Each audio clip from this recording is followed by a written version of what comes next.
Abramos nuestra Biblia en Romanos capítulo 10, desde el versículo 1, y vamos a leer.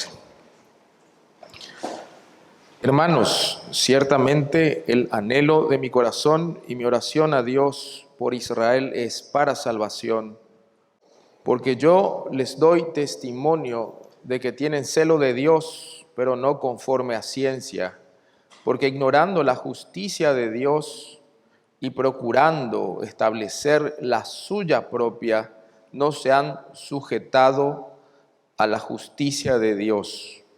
Porque el fin de la ley es Cristo para justicia a todo aquel que cree. El sermón de hoy se titula El fracaso de confiar en la justicia propia. Hermanos, esta mañana veremos un segundo contraste que hace Pablo entre dos tipos de justicia. El primer contraste podríamos decir que es el contraste entre la justicia basada en la fe contra la ley de justicia, como bien desarrolló nuestro hermano Hugo el domingo pasado. Mientras que hoy veremos en Romanos 10, 1 al 4, el contraste entre la justicia de Dios contra la justicia propia de la cual se jactaba Israel, así como todo hombre que confía en sus propios méritos. Este contraste con la justicia de Dios podemos verlo en la historia de Israel como nación, la cual no alcanzó la gracia a nivel nacional. En primer lugar, porque la devoción religiosa no es una evidencia de conocer a Dios. En segundo lugar, porque la confianza de los méritos humanos ignora la justicia de Dios. Y en tercer lugar, porque la confianza en la propia justicia impide reconocer la provisión de Dios para la justicia que es en Cristo Jesús. Por lo tanto, esta mañana espero que al entender el fracaso de confiar en nuestra propia justicia nos lleve siempre al arrepentimiento y a reconocer la provisión perfecta de la justicia verdadera que viene de Dios. Y para empezar, podemos hacer una especie de reconto desde el capítulo 9. Vemos que Pablo empieza con una preocupación, una tristeza enorme por la situación de Israel, por el terrible fracaso de Israel como nación de alcanzar la salvación por haber rechazado a su Mesías. Y Pablo repite en el versículo 1 ese anhelo ferviente que sentía por los suyos, cuando dice en el versículo 1: hermanos, ciertamente el anhelo de mi corazón y mi oración a Dios por Israel es para salvación. Vemos en esa expresión una compasión genuina y de corazón hacia los perdidos de su nación, así como un anhelo profundo para que estos alcancen la salvación. Podríamos decir nosotros, si pudiéramos nosotros sentir esa compasión y anhelo de salvación por nuestros hijos, nuestros padres y hermanos de sangre y por todos los que nos rodean en esta nación. El anhelo ferviente de nuestro corazón de que las personas alcancen salvación. Porque si entendemos la justicia de Dios, no tendríamos nosotros otro sentimiento que sentir una compasión profunda por las personas que están perdidas y que son objeto de la ira de Dios. No porque Dios sea injusto, porque la Biblia declara que Dios es justo en sí mismo, sino porque están perdidos en su propia injusticia. Y como veremos más adelante, ¿cuál es la cadena de eventos que llevó a una nación a perderse nacionalmente las bendiciones de la gracia de Dios a través de Jesucristo? Y así como una persona también puede llegar a perderse la oportunidad que Dios le da a todo hombre para que sea salvo. Entonces, Pablo de esta forma introduce nuevamente verdades incómodas a los creyentes gentiles, en su mayoría, y creyentes judíos. Tal como lo hizo al principio del capítulo 9. Los judíos tenían una confianza absoluta en que ellos serían salvos por cuestiones genéticas, porque eran descendientes de Abraham. Cuando Juan el apóstol predicaba sobre el arrepentimiento, ellos, los líderes religiosos y muchos otros que lo seguían, observaban la predicación y oían la predicación de Juan el Bautista, pero ellos se sentían ajenos al llamado al arrepentimiento, porque tenían esa confianza de que como ellos eran el pueblo escogido, como ellos tenían las promesas, como ellos eran los sujetos del pacto de Dios, ellos fueron, por medio de ellos llegó la palabra de Dios, la ley de Dios, a través de ellos pensaban que tenían garantizada la salvación. Así es que decían ellos en su corazón, tenemos a Abraham por padre, no necesitamos el arrepentimiento. Por eso les decía Juan, ya la hacha está puesta al pie del árbol que no da buen fruto, ¿sí? Porque ellos necesitaban arrepentimiento. Y ese árbol que no da buen fruto será cortado, decía Juan el Bautista. Esa era la situación por la que estaba pasando el pueblo de Israel en ese tiempo.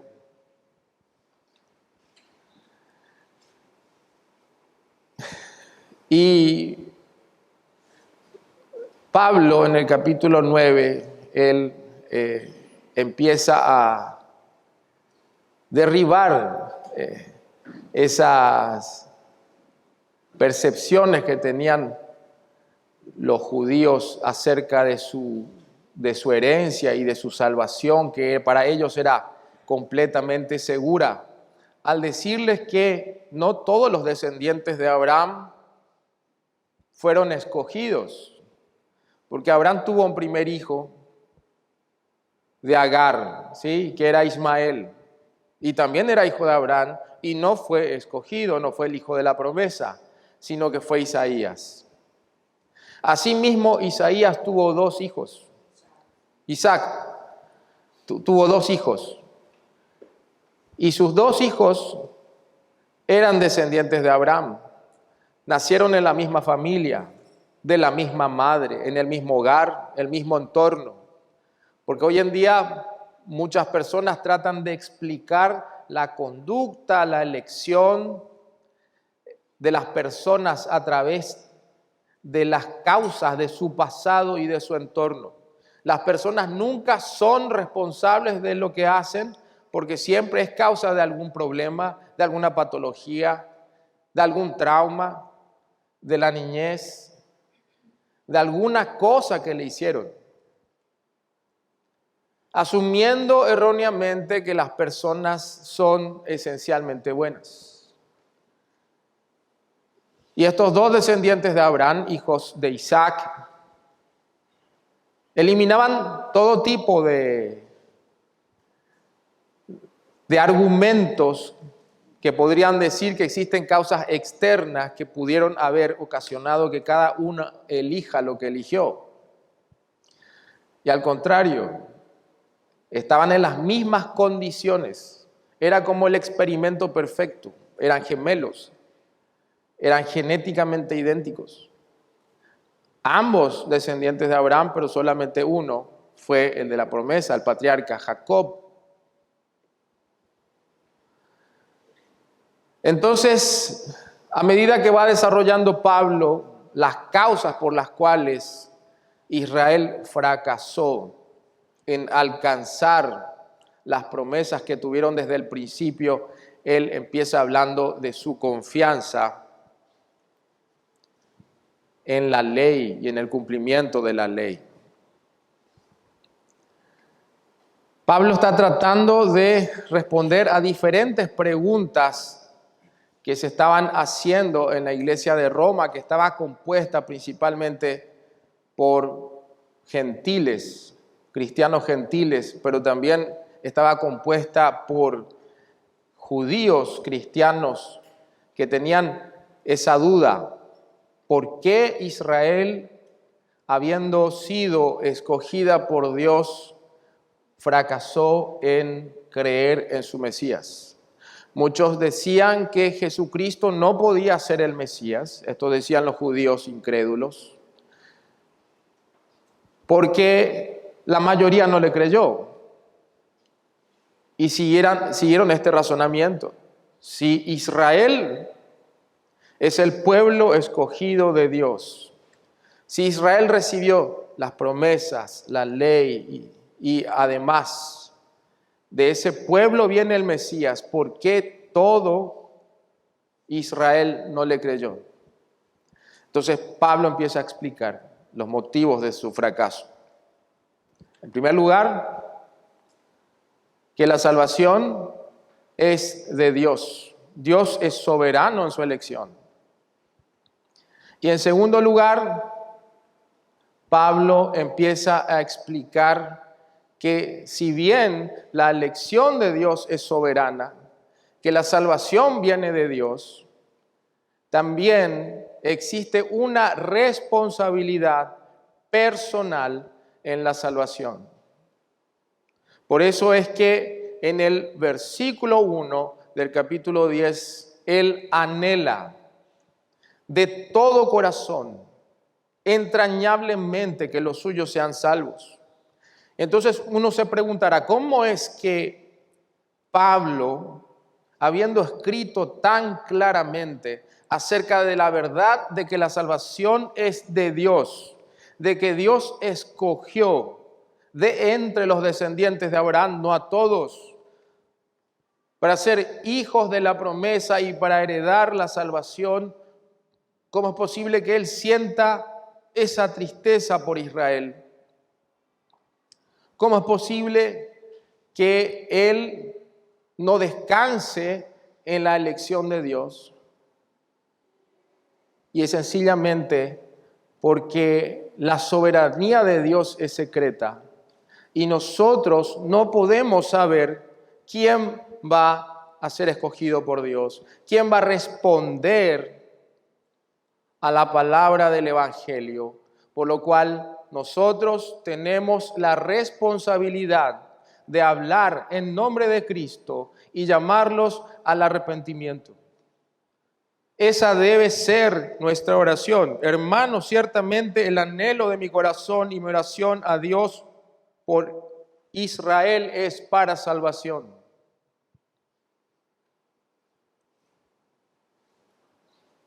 Si bien Pablo más adelante va a desarrollar en el capítulo 11 la teología del remanente, sabemos que Dios, a pesar del rechazo nacional de Israel, Él siempre mantuvo un remanente fiel.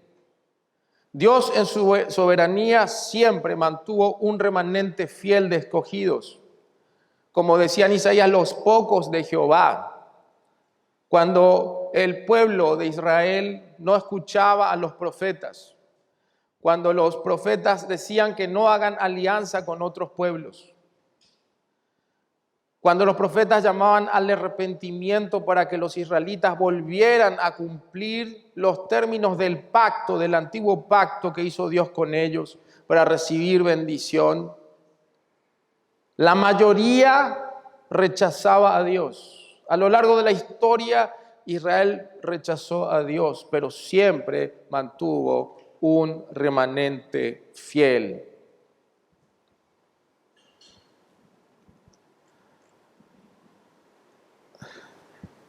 Pues por eso que Pablo, a pesar de que fue un apóstol llamado a predicar a los gentiles, su ministerio fue principalmente a los gentiles.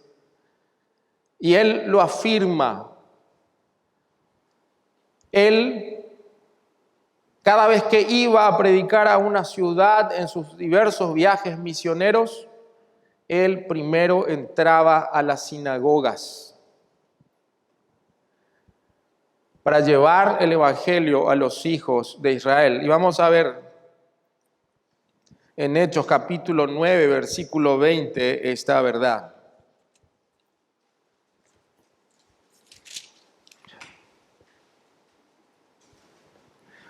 Enseguida predicaba a Cristo en las sinagogas diciendo que este era el Hijo de Dios, y todos los que le oían estaban atónitos y decían: no, este es el que asolaba a Jerusalén a los que invocaban este nombre, y a eso vino acá para llevarlos presos ante los principales sacerdotes.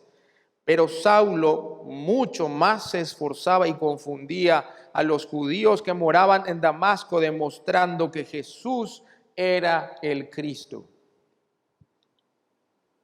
Y acá esa tensión en nuestra mente de que Dios haya escogido a algunos para salvación no descarta la responsabilidad humana de que las personas tienen que arrepentirse al escuchar el Evangelio y tienen la oportunidad de arrepentirse. Y que así como explicó Marcelo, el que se pierde es por su propia responsabilidad porque rechazó la provisión de Dios para su salvación. Porque amaron más las tinieblas que la luz, como dice en Juan capítulo 3, porque todo lo que hace aquel que hace lo malo no viene a la luz, para que sus obras no sean reprendidas.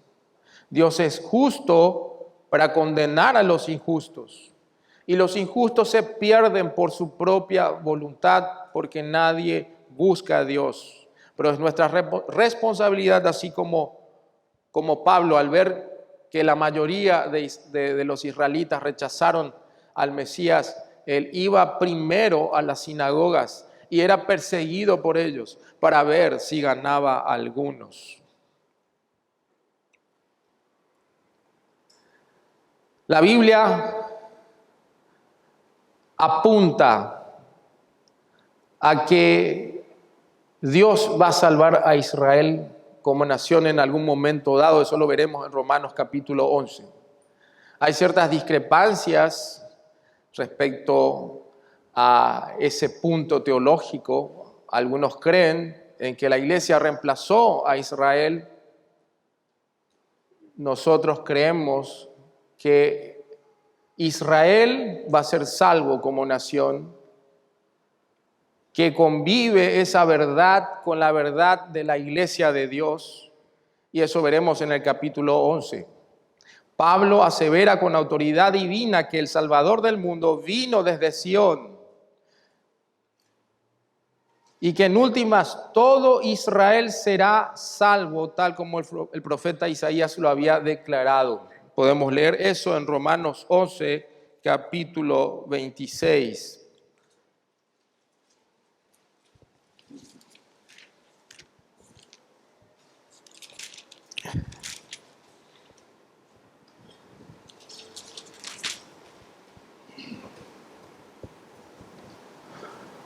Luego, todo Israel será salvo, como está escrito: vendrá de Sión el libertador que apartará de Jacob la impiedad, y este será mi pacto con ellos cuando yo quite sus pecados. Pablo anticipó también otra pregunta que surgiría. Y esa pregunta es: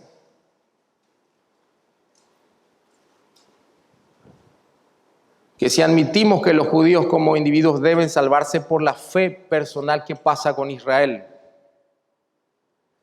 ¿Acaso Dios ha desechado a su antigua nación escogida? Hemos visto que no. Dios va a cumplir sus promesas, y esto tiene una implicancia fundamental en lo que nosotros creemos, en la confianza que tenemos de la salvación de Dios. Si Dios no cumple sus promesas con Israel, entonces, ¿qué garantía tienen los creyentes de que la salvación prometida por fe a todo aquel que cree en Jesucristo como Salvador, serás salvo. Ahí está la veracidad de Dios comprometida.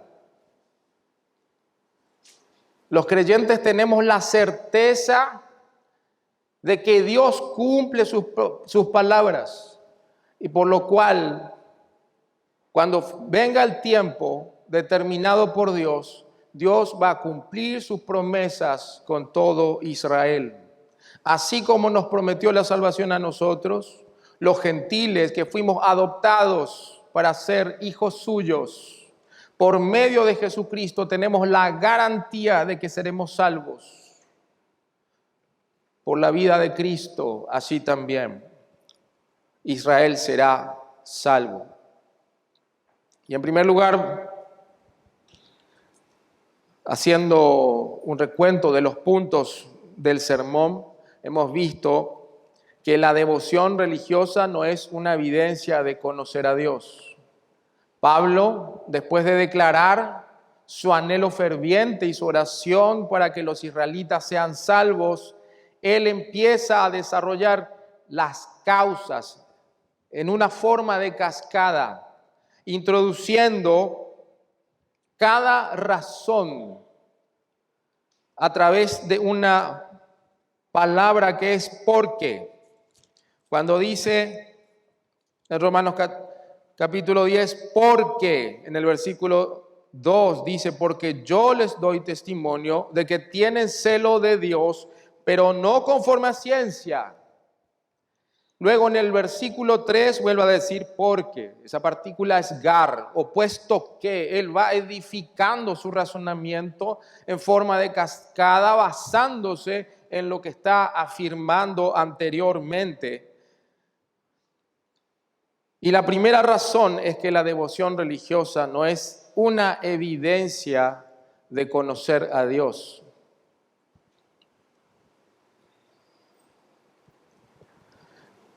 Esta suposición es la base del versículo 2 cuando explica por qué los judíos no han encontrado la salvación.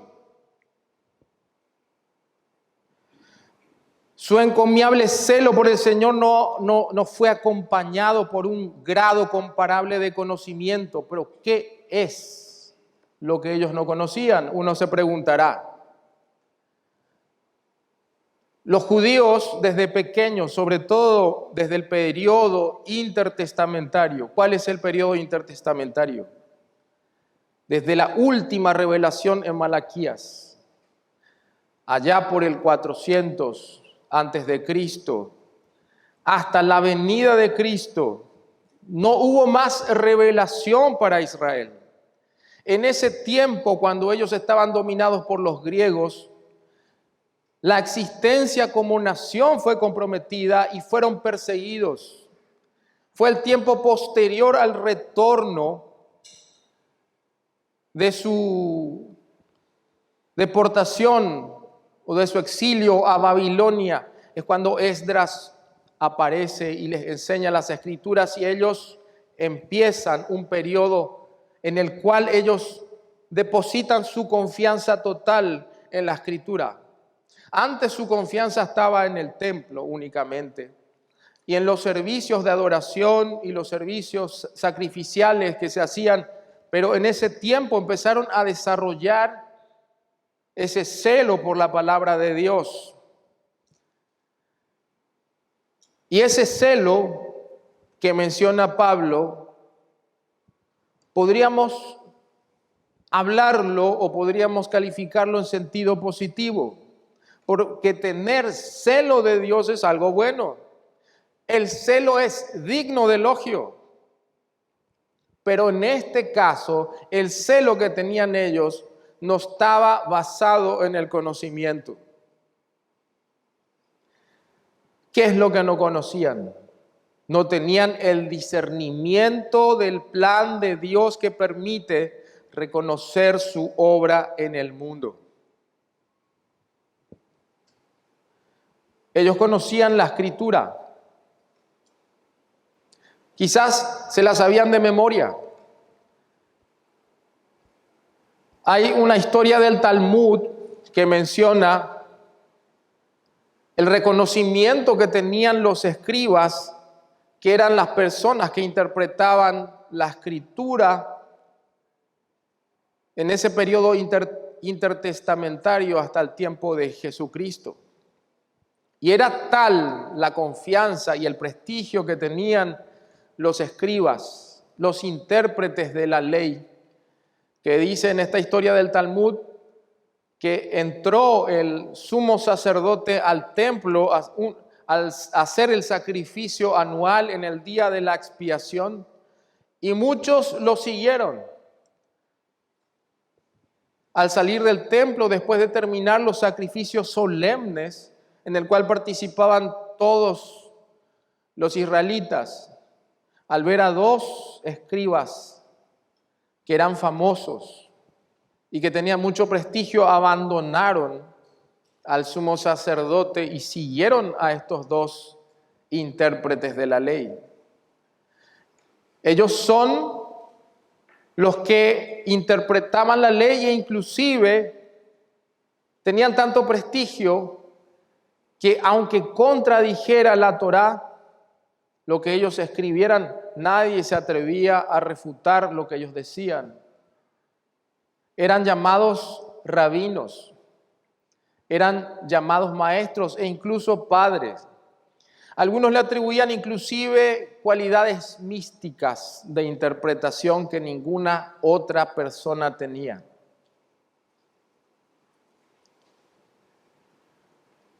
¿Les suena familiar ese tipo de actitudes y de prestigio? Cuando hay maestros de la escritura que solamente ellos pueden interpretar las escrituras, aparentando tener cualidades místicas, únicas que nadie posee, y son los que llevan a la gente a la perdición.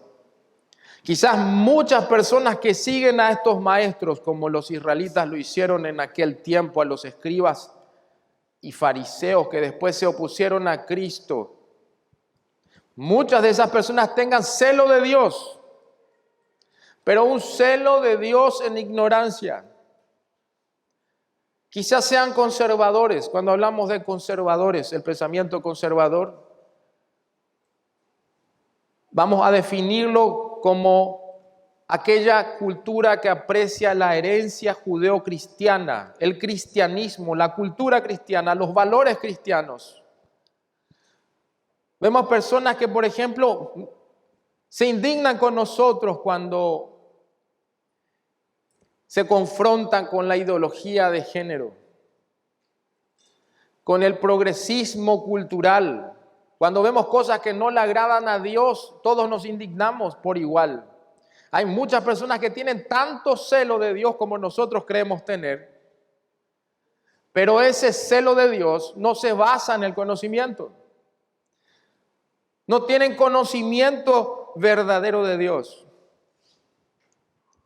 Sin importar cuán eruditos, religiosos y sinceros puedan ser, todos los que confían en su propio conocimiento y entendimiento están destinados a estar siempre aprendiendo y nunca pueden llegar al conocimiento de la verdad, como decía Pablo a Timoteo en su segunda carta, capítulo 3, versículo 17.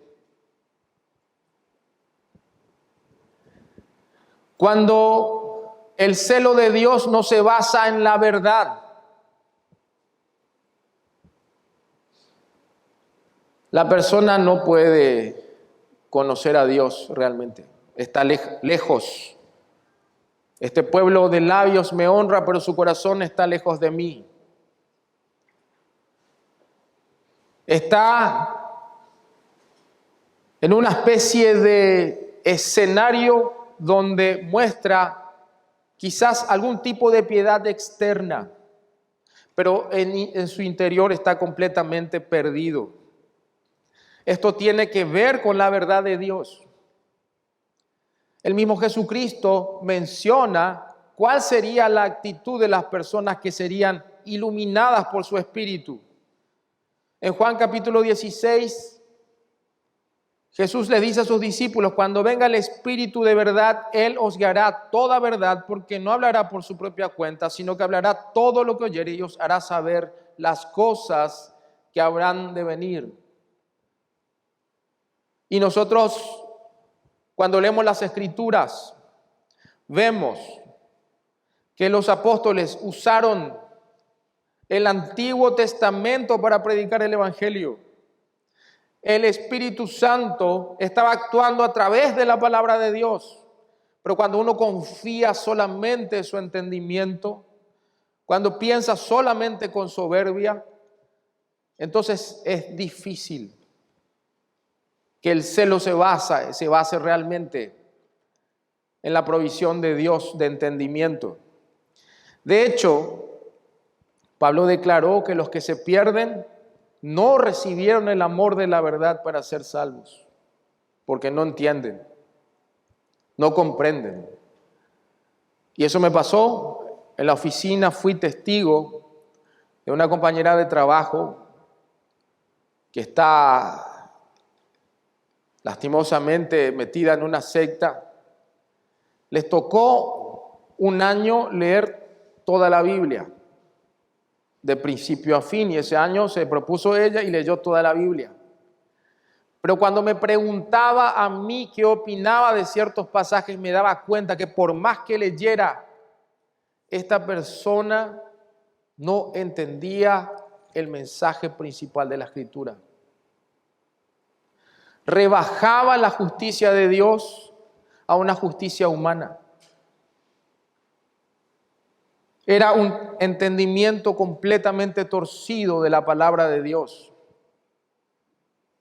¿Cómo es posible que hay gente que estudie la Biblia y que no entienda, que no alcance el conocimiento?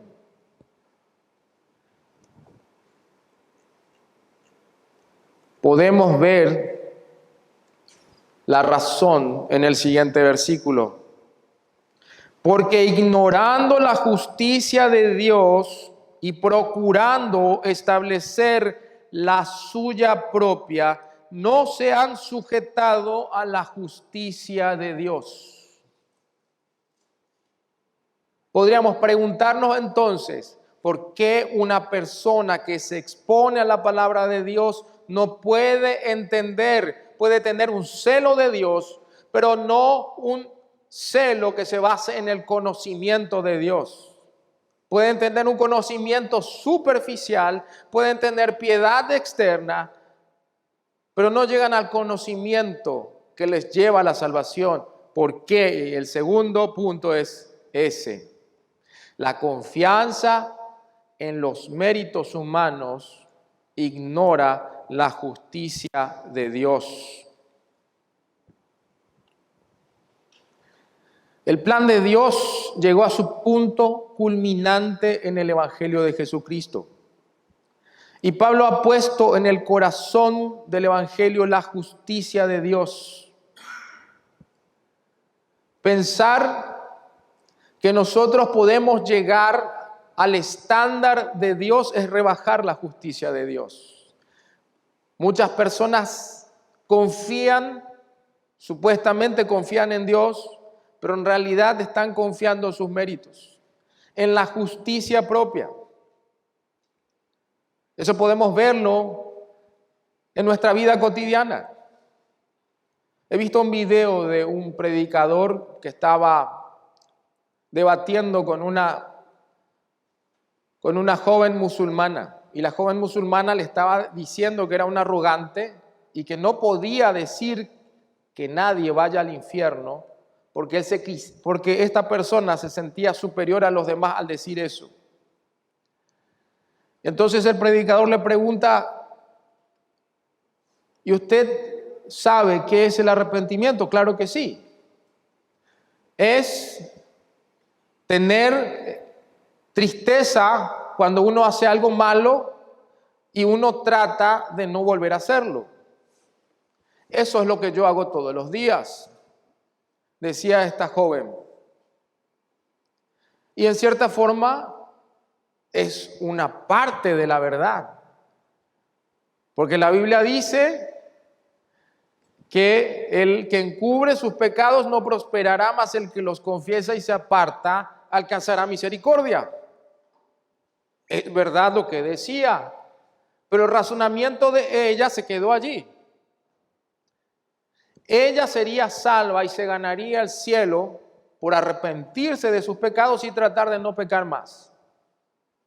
Es cierto que la salvación es por el arrepentimiento, pero ese arrepentimiento sin Jesucristo no sirve de nada. ¿Por qué? Porque ese arrepentimiento está basado en los méritos humanos. Si nosotros pudiéramos hacer eso y ser salvos, entonces Jesucristo no hubiera sido necesario que venga a vivir siendo Dios como un hombre, tomar forma de siervo, sufrir, ser vituperado, escupido, perseguido, golpeado y asesinado de una forma cruenta. No sería necesario. No sería necesario. Y esta es la razón por la cual Israel fracasó. Porque tenía celo de Dios en ignorancia. Era una ignorancia presuntuosa. ¿Por qué? Porque estaba basado en el mérito propio. Ellos pensaban que eran justos por ellos mismos. El arrepentimiento que condena es ese.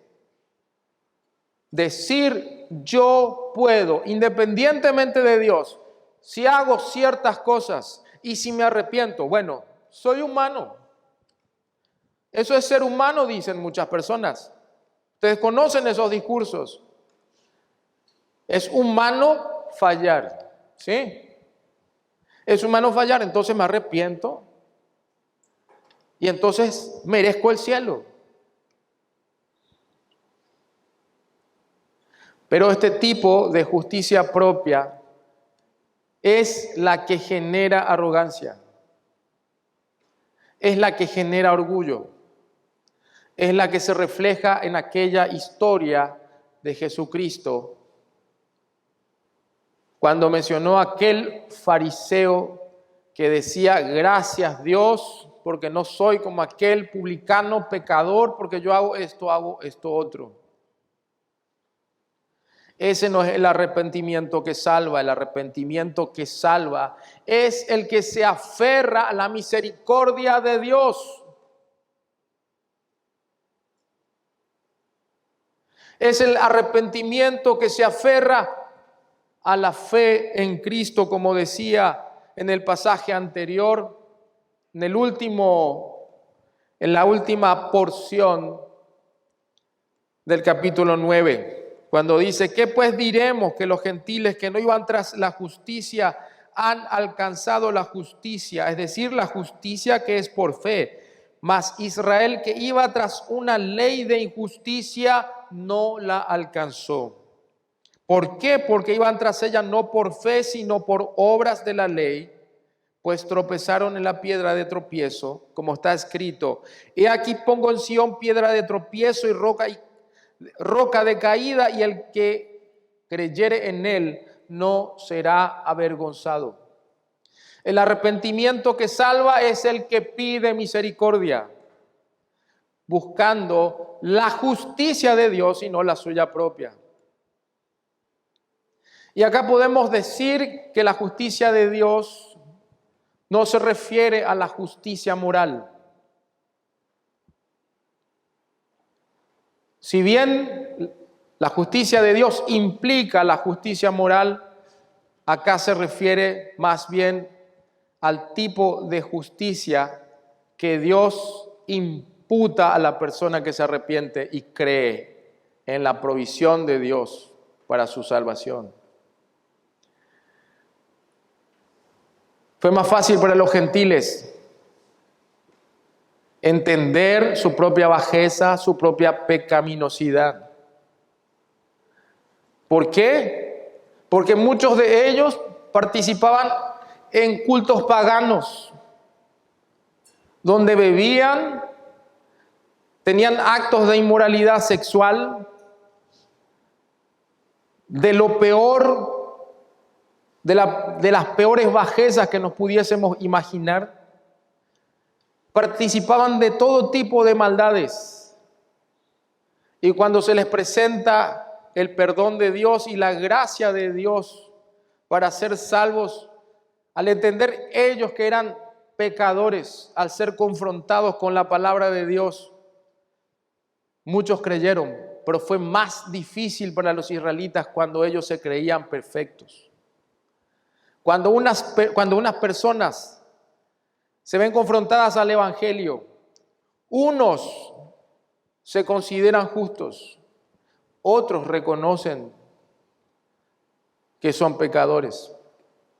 Y los israelitas, como tenían un celo por las cosas de Dios a través de su palabra, de las cosas que sabían de Él, entonces era más difícil para ellos arrepentirse.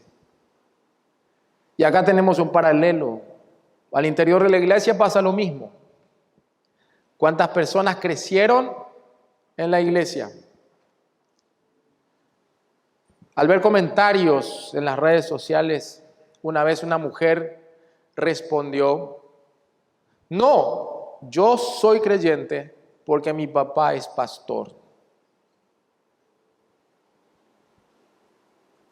Es la tendencia natural de autojustificación en las personas. Yo soy salvo porque soy israelita descendiente de Abraham. ¿Qué diferencia hay acá? Yo soy creyente porque mi papá es pastor. Yo he ido a la iglesia desde pequeña o de pequeño. Siempre estudié la Biblia y también acepté a Cristo en mi corazón.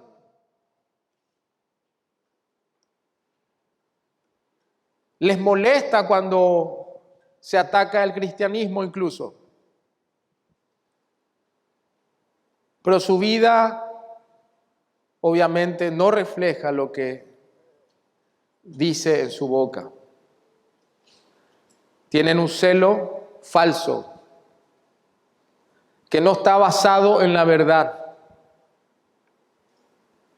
porque no está consciente de su pecaminosidad, de su culpabilidad, porque ignoran la justicia de Dios.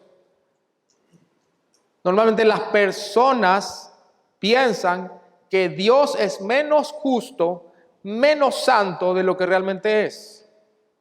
La justicia, hay una estrecha relación entre la santidad y la justicia. La santidad de Dios es el estándar y la justicia es como la santidad dinámica, es la aplicación de la santidad. Y Dios es justo porque es santo, porque Él practica la santidad, porque es santo, está en su naturaleza. Y las personas, incluyéndome, pensamos que Dios es menos santo de lo que verdaderamente es, de que Dios es más tolerante con el pecado de lo que verdaderamente es. Y por otro lado, pensamos que nosotros somos más justos de lo que verdaderamente somos. ¿Quién se cree justo aquí más que los demás? Esa es una verdad que vivimos todos los días. Póngase usted a leer la Biblia todos los días. Póngase usted a memorizar todos los días versículos bíblicos y a orar, a levantarse a la mañana, a las 5 de la mañana si vive lejos de su trabajo. Y verá cómo su corazón empezará a henchirse de orgullo y a criticar a los que no se levantan a las 5 a orar y no leen tanto la Biblia como usted.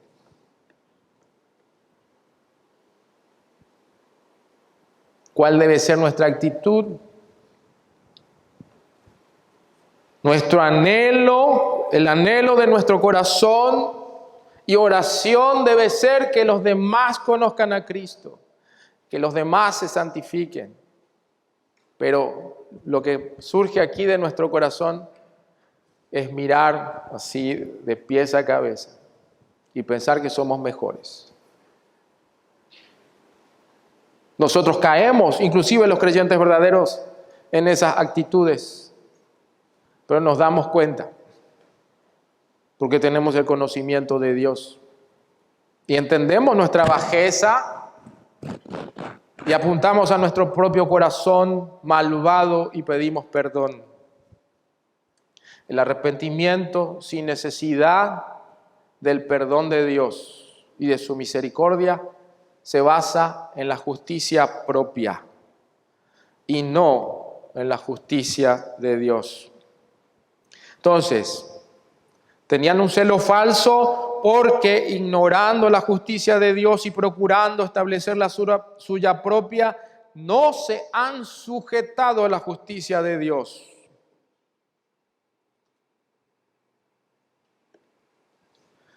Entonces podríamos decir, para resumir en este pasaje, lo siguiente: la justicia de Dios implica dos conceptos. La actividad de Dios de declarar justo. Esa es la primera. Y la segunda es el estado de ser justo ante Dios cuando se responde con fe a dicha actividad. Dios declara justo a una persona. Ahí está la soberanía de Dios. Pero la responsabilidad del hombre está en que debe responder con fe a esa provisión de Dios. Las dos verdades conviven de forma paralela. Quizás no podamos explicar del todo cómo funciona eso. La soberanía de Dios con la exigencia y la responsabilidad del hombre de creer en la justicia de Dios, en que Dios le provee la justicia que no tiene y que no puede alcanzar porque todas sus justicias están manchadas por el pecado. Como decía Isaías, porque todos nosotros somos como suciedad, creo que está en Isaías 64, y nuestras justicias como trapo de inmundicia. Así que debemos lamentarnos por aquellos que confían en sus propios méritos, de los nuestros y de los que están afuera. Y nuestro anhelo y oración debe ser para salvación de ellos.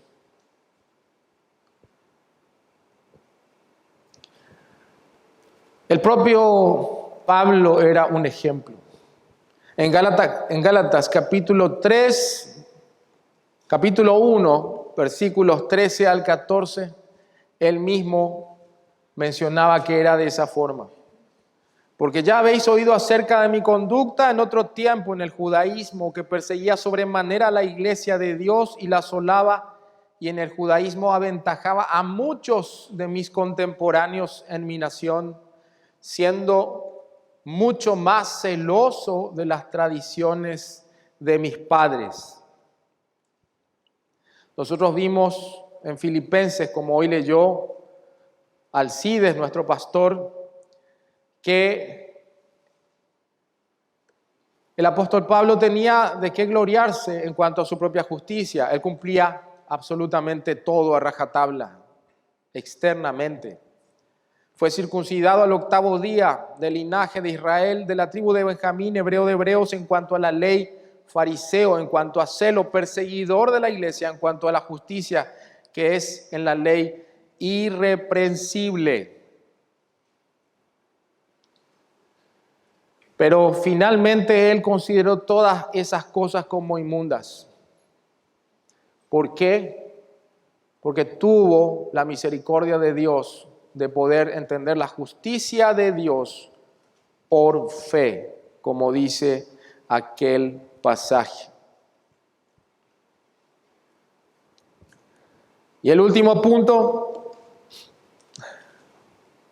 la tercera razón por qué fracasó Israel en este sentido, es que la confianza en la propia justicia impide reconocer la provisión de Dios que es en Cristo.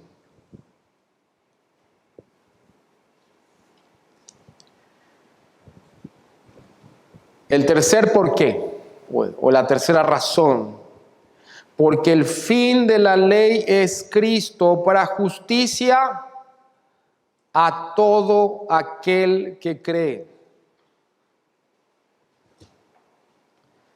Entonces, en este versículo ahí los teólogos obviamente debaten y tratan de entender a qué se refiere con el fin. Cuando dice porque el fin de la ley es Cristo.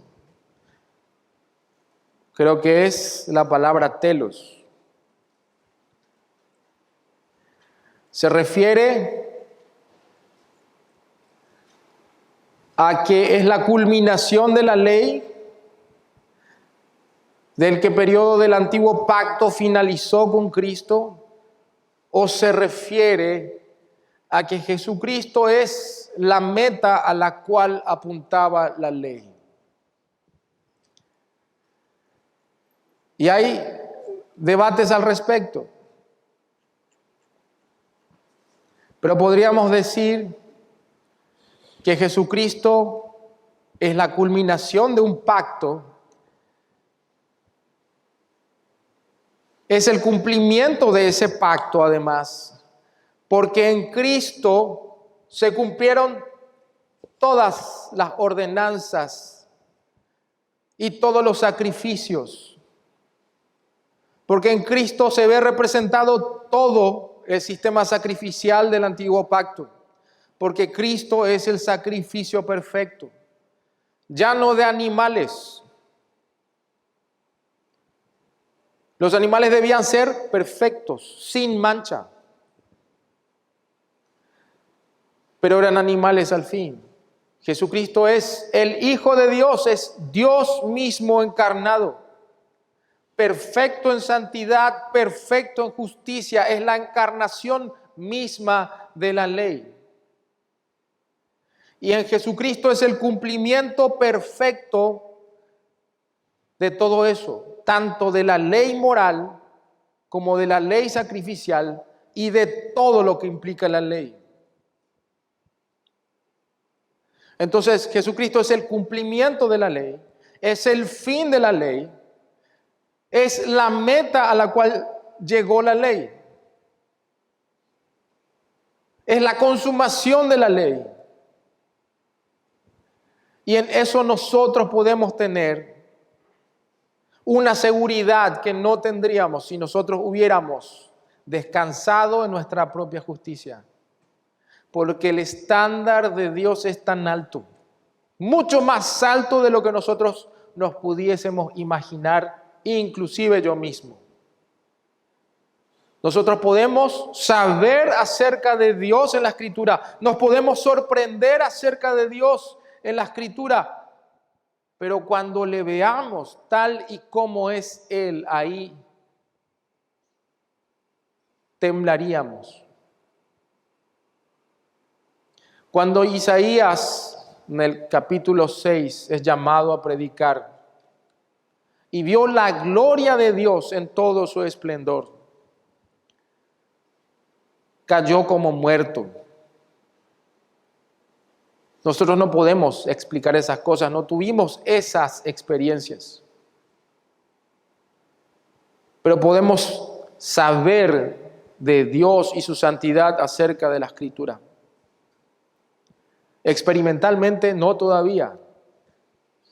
Algún día le veremos cara a cara y ahí temblaremos y nos gozaremos. Que Dios es un Dios grande, sublime, justo y santo. No nos imaginamos cómo es Dios en vivo y en directo. Pero el fin de la ley es Cristo, el estándar más alto, la culminación.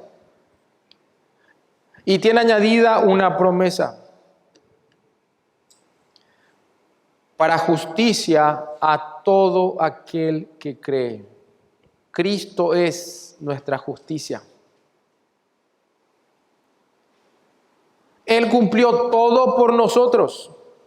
Eso nos puede dar un descanso a nuestro corazón, que Él ha cumplido absolutamente todas las exigencias de la ley, porque Él es el mayor estándar de justicia que ha existido en toda la humanidad como hombre y en todo el universo como Dios.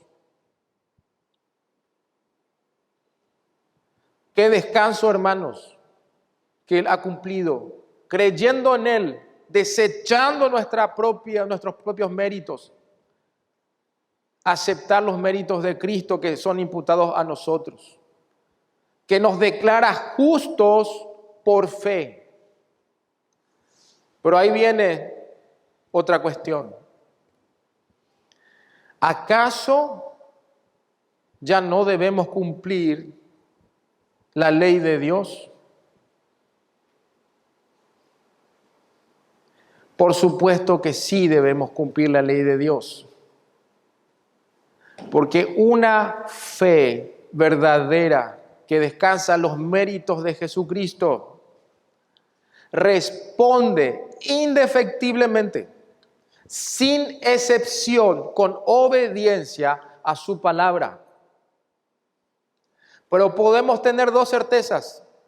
Sabemos que respondemos en obediencia a su palabra, tenemos ganas de obedecer, ya no para alcanzar una justicia que no podemos alcanzar,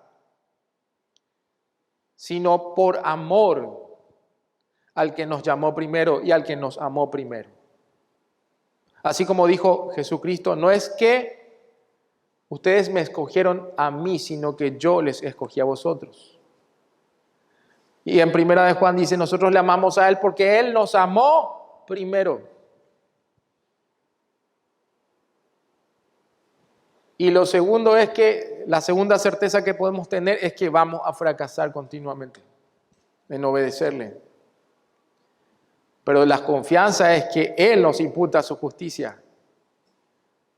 Y nosotros procuraremos obedecerle. Y Dios está ahí para perdonar al pecador arrepentido que trata de obedecerle de todo corazón y lo ama de todo corazón. Tenemos la certeza de que podemos descansar en su justicia. Podemos tener la certeza de que si creemos en Él como la provisión perfecta por nuestros pecados, vamos a obedecerle como nunca pudimos hacerlo. Pero también podemos tener la certeza de que vamos a fracasar. Pero que Dios nos va a perdonar porque Cristo está ahí, el sumo sacerdote, para interceder, un sumo sacerdote que vive para siempre, para interceder por nosotros. Esto es lo que decía en Primera de Juan. Primera de Juan es una carta que explica cuáles son las características de un verdadero creyente. Un verdadero creyente tiene un conocimiento verdadero acerca de la doctrina de Dios. Sabe que Jesucristo vino en carne, que Jesucristo es Dios. También la carta explica de que un verdadero creyente anda en luz y lo obedece. Pero en el capítulo 2, versículo 1 dice, pero si alguno hubiere pecado, abogado tenemos para con el Padre a Jesucristo el justo. No nos ganamos la justicia, recibimos la justicia por fe. Y procuramos su justicia en amor, porque Él nos amó primero. Vamos a orar. Padre Celestial, te damos gracias por tu palabra. Te damos gracias, Señor, porque el fin, la meta y el cumplimiento de toda la ley es Cristo y podemos descansar en su justicia perfecta, la cual se atribuye a nosotros por medio de la fe. Y Dios, el Padre, ya no nos condena, Señor, porque Dios, el Hijo, cumplió la justicia que demanda el Padre. Gracias, Señor, por esa verdad. Porque yo entendemos, Señor, que nuestra justicia no puede alcanzar, Señor, el estándar de santidad que puede llevar, Señor, a la justificación y a la salvación. Gracias, Señor, por tu misericordia, porque nos has llamado y has permitido que nosotros podamos responder con fe a tu obra salvadora. Te pido, Señor, que no miremos con jactancia y con orgullo a los perdidos, sino que así como Pablo anhelaba fervientemente y entrañablemente de corazón la salvación de sus compatriotas, también nosotros podamos sentir lo mismo, Señor. La misma compasión por los perdidos, por los que están en nuestra casa, por nuestros hermanos, nuestros padres, nuestros hijos, nuestros vecinos, compañeros, y los que se acercan aquí, Señor, queriendo aprender tu palabra, que no han conocido también tu verdad hasta este momento. Te pedimos, Señor, que tú los salves, que puedan entender que sus propios méritos son inútiles, Señor, y que solamente la provisión perfecta de Jesucristo puede salvarlos, para que puedan estar en tu cielo, Señor, y ser perdonados de sus pecados y librados de la condenación del infierno. En Cristo Jesús te damos gracias. Amén.